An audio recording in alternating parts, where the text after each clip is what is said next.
Bonjour et bienvenue à Procure en parle. Avant de commencer, nous tenons à vous remercier sincèrement nos généreux donateurs et précieux collaborateurs. C'est grâce à vous que cet enregistrement est possible. Les sujets abordés aujourd'hui sont directement inspirés des questions et préoccupations que nous recevons via notre ligne d'assistance médicale, un reflet fidèle des besoins des patients et de leurs proches. Pour rester informé de nos prochaines webdiffusions et de nos contenus d'experts, n'oubliez pas de vous abonner à notre chaîne YouTube.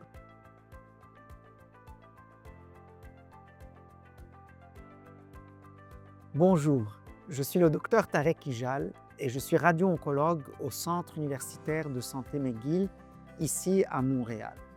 Aujourd'hui, je vais vous présenter un webinaire sur les soins de la peau en mettant l'emphase pour les hommes sur les soins de la peau lors des traitements du cancer de la prostate. Aujourd'hui, on va diviser le webinaire en plusieurs parties. En premier, on va discuter vraiment de qu'est-ce qu'il faut faire en tant qu'homme pour prendre soin de sa peau au jour le jour, pas nécessairement lorsqu'on est sous traitement. Ensuite, je vais aller plus en détail par rapport au traitement du cancer de la prostate et quels sont les types d'effets secondaires que ces traitements-là font au niveau de la peau et qu'est-ce qu'on peut faire encore une fois en tant qu'homme pour diminuer les effets secondaires, les prévenir, les traiter. La peau, c'est notre plus grand organe, plus grand même que les organes qu'on a à l'intérieur, et c'est un organe qui est très important. Pourquoi la peau est un organe important? C'est parce que la peau, c'est vraiment l'interface entre l'intérieur du corps et l'extérieur. C'est un peu la barrière qui nous protège de tous les éléments extérieurs, donc que ce soit du soleil, de l'eau, du vent, de l'air.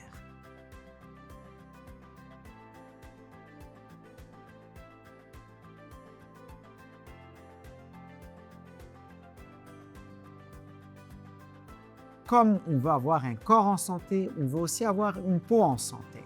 Et donc, c'est important de prendre bien soin de sa peau pour avoir une peau en santé. Prendre soin de sa peau au quotidien, qu'est-ce que ça veut dire? Les hommes ont tendance à peut-être négliger les soins de leur peau et ne pas s'occuper de leur peau de la manière dont ils devraient le faire. Donc, je vais vous donner aujourd'hui quelques petits conseils pour prendre soin de sa peau à tous les jours, en tant qu'homme. Et vous verrez, ce n'est pas très compliqué. La première chose de laquelle on doit s'occuper, c'est vraiment nettoyer la peau. Idéalement, il faudrait nettoyer la peau 1 à 2 fois par jour, peut-être le matin et le soir. Le soir, c'est pratique parce que lorsqu'on est après toute une journée, ça permet d'enlever peut-être tous les polluants atmosphériques qui sont venus au niveau de la peau. Et on peut le faire en utilisant un savon ou ce qu'on appelle aussi, on peut utiliser le mot comme un dermonettoyant, un détergent, donc un produit qui nettoie la peau. Qu'est-ce qu'on essaye de rechercher d'habitude dans les produits qui nettoient la peau ou les savons? Premièrement, on voudrait avoir un pH. Donc le pH, c'est un peu l'acidité ou moins acide donc d'un produit. Il faudrait que le pH soit comme le pH de la peau. Un pH neutre, c'est 7. Le pH de la peau est acide. Donc la peau, elle a souvent un pH peut-être aux alentours de 5,5, c'est un peu plus acide. Donc le savon, ou le gel, ou le nettoyant que vous allez utiliser devrait avoir un pH d'à peu près 5,5. Et vous l'utiliserez idéalement, comme je vous ai déjà dit, 1 à 2 fois par jour. Ça, c'est ce qu'il faut faire pour nettoyer la peau de manière quotidienne. Maintenant, que faudrait-il faire d'autre? Hydrater la peau est important. Il faut s'imaginer que la peau, c'est comme un mur de briques. C'est vraiment le mur qui sépare le corps de l'extérieur. Et ce mur-là de briques, il faut l'entretenir parce que si on ne l'entretient pas, il va peu à peu s'effriter. Et la peau, c'est un peu la même chose. Elle va s'assécher et pour ça, la meilleure chose à faire, c'est s'hydrater. Donc, que devons-nous utiliser comme hydratant? Encore une fois, il faut un hydratant qui ne va pas irriter la peau, qui a peu de chances de causer des allergies. Donc en général, on va conseiller un hydratant qui ne contient pas de parfum, qui est hypoallergène, donc souvent à base d'eau, mais il peut être aussi fait à base de produits gras. qu'on devrait idéalement mettre au moins une fois par jour au niveau de sa peau. Quelquefois, on me pose la question, c'est quand le meilleur moyen de mettre la crème hydratante, comme on appelle ça souvent, sur sa peau?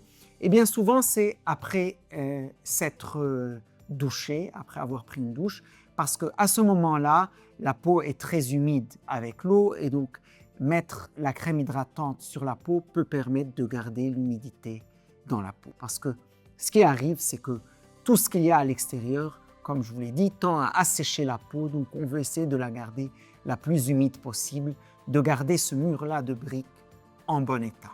On me pose souvent des questions aussi par rapport au rasage. Et c'est sûr, raser peut irriter la peau, donc s'assurer quand même qu'une peau irritée, il faut toujours l'hydrater. On peut utiliser les rasoirs normaux à lame dans la vie de tous les jours. Les rasoirs électriques, parce qu'ils ne restent pas de si proches, permettent d'irriter moins la peau. Donc, les gens qui ont une peau un peu plus fragile peut-être, plus facile, plus irritable, peuvent considérer d'utiliser un rasoir électrique. Et évidemment, la barbe, c'est aussi quelque chose qui protège.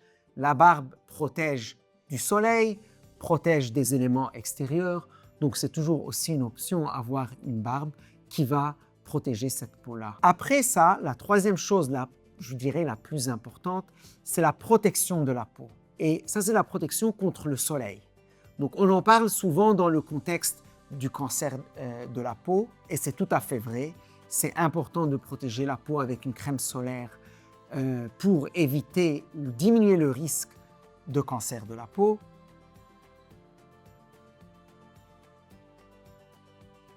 Mais c'est aussi important pour le vieillissement parce que c'est vraiment le soleil, les rayons solaires, qui vont aussi causer le vieillissement prématuré de la peau.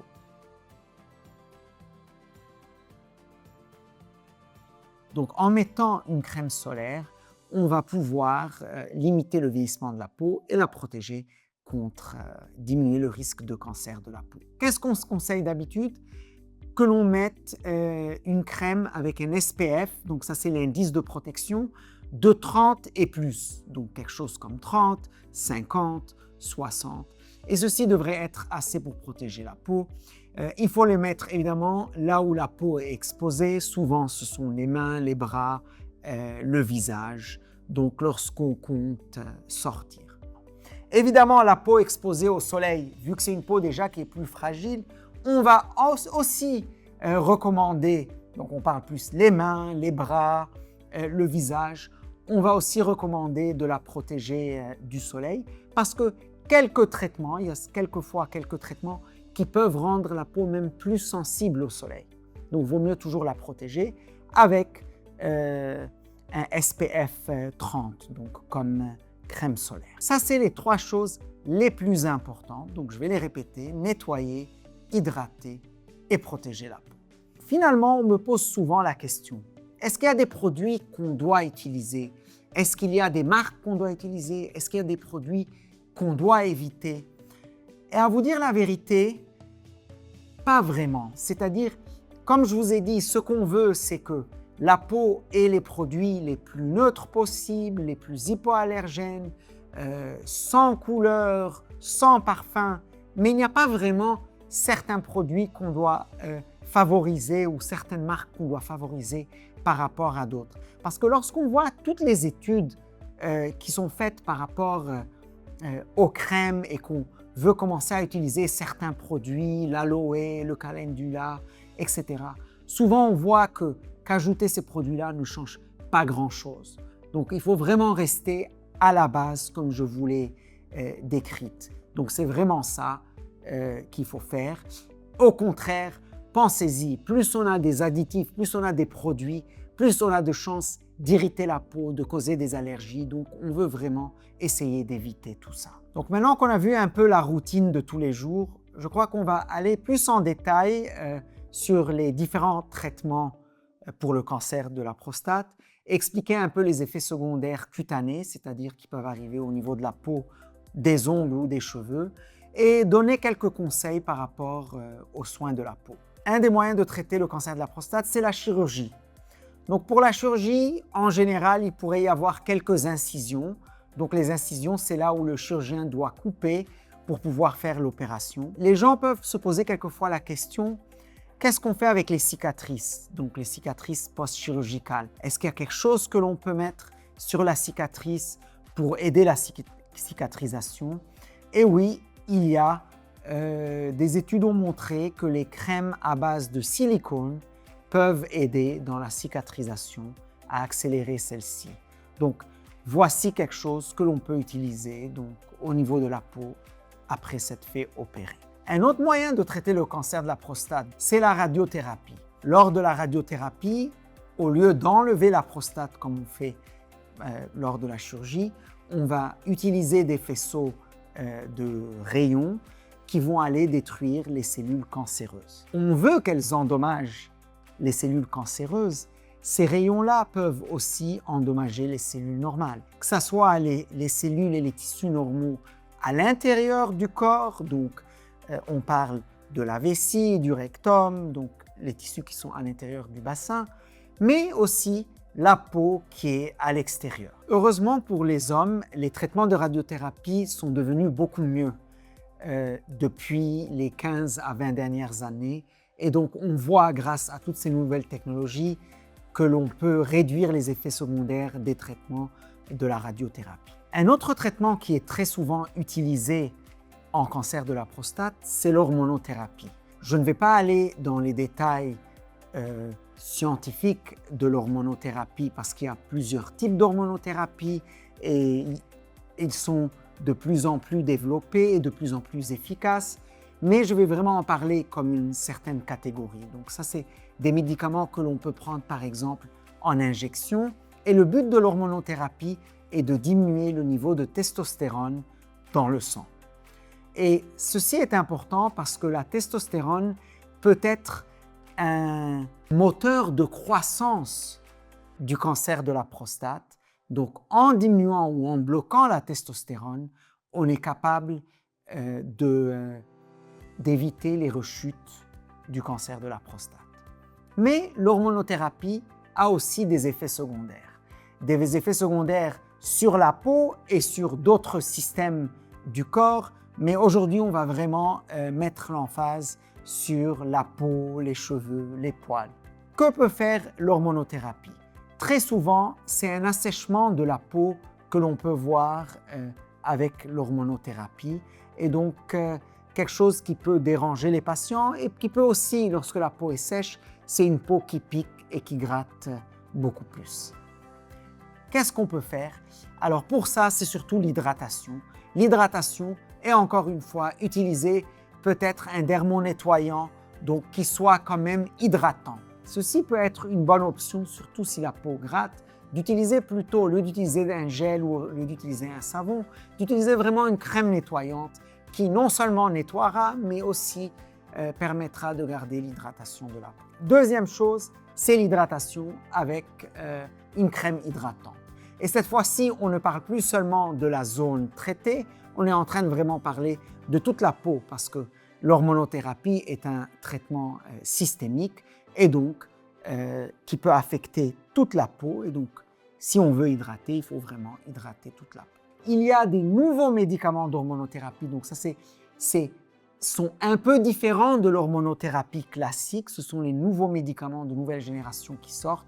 Avec cette nouvelle génération de médicaments, il y a plus de risques d'avoir non seulement la peau sèche, mais de développer vraiment des types de rougeurs, des différentes éruptions cutanées qui peuvent aussi survenir. Mais si soudainement vous avez une éruption cutanée qui n'est pas habituelle, il faudrait quand même aller voir votre équipe soignante. Ce sont des médicaments contre le cancer, ce sont des médicaments qui peuvent avoir des effets secondaires importants. Donc le conseil premier serait d'aller voir l'équipe soignante, d'avoir un diagnostic. Est-ce que c'est un effet secondaire du médicament? Est-il dangereux? Faut-il changer de traitement? Faut-il traiter la peau avec d'autres médicaments que l'on ne peut pas juste acheter en pharmacie, mais pour lesquels il faut avoir une prescription? Donc, toutes ces questions-là, il faudra y répondre et c'est votre équipe soignante qui pourra le faire. Au niveau des poils, l'hormonothérapie, vu qu'elle diminue la testostérone et la testostérone aide à garder surtout les poils de la barbe, les poils du corps plus forts. Donc l'hormonothérapie, au contraire, peut rendre ces poils-là plus fins. Ce sont vraiment les deux effets secondaires principaux que l'on voit avec l'hormonothérapie qui est donnée d'habitude avec le cancer de la prostate. Finalement, je voudrais parler d'un autre type de traitement pour le cancer de la prostate, et c'est la chimiothérapie. Et la chimiothérapie peut affecter non seulement la peau, mais aussi les poils, les cheveux et les ongles. Pour la peau et la chimiothérapie, c'est un peu la même chose que l'on fait avec les autres traitements. C'est-à-dire, en prévention, on s'assure d'hydrater et on s'assure de nettoyer. Et je vous ai déjà décrit un peu ce que l'on recherche dans les nettoyants. Des nettoyants qui peuvent aussi hydrater en même temps, comme je vous ai dit, des crèmes nettoyantes, ainsi que des produits hydratants à base d'eau, hypoallergènes, sans parfum. Maintenant, si les effets secondaires et les rougeurs, les éruptions vous dérangent encore plus, vous devez en parler au médecin parce qu'il pourrait vous prescrire certaines crèmes, quelquefois comme des crèmes de cortisone, mais bon, c'est vraiment au médecin de décider qu'est-ce qu'il faut pour aider avec ces symptômes-là.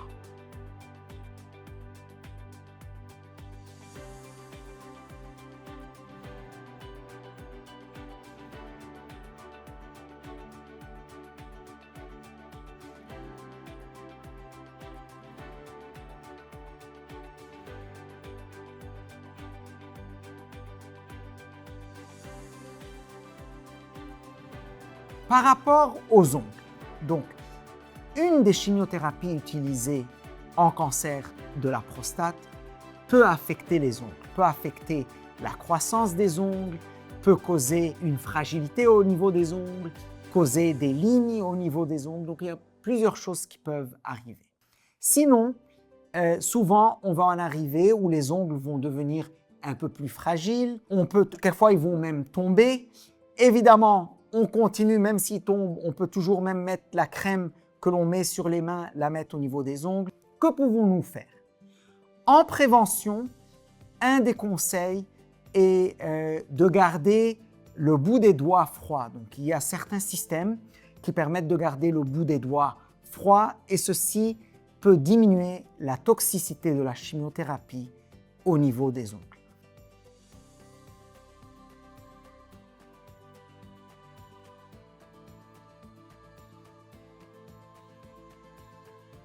Les cheveux, la chimiothérapie au cancer de la prostate peut affecter les cheveux, peut rendre les cheveux plus clairsemés, donc ils n'auront pas la santé qu'ils ont d'habitude, mais rarement on va vraiment perdre tous les cheveux, parce que chaque type de chimiothérapie a bien évidemment différents effets sur les cheveux. Mais qu'est-ce qu'on conseille d'habitude? On va conseiller plusieurs choses. On peut hydrater le cuir chevelu.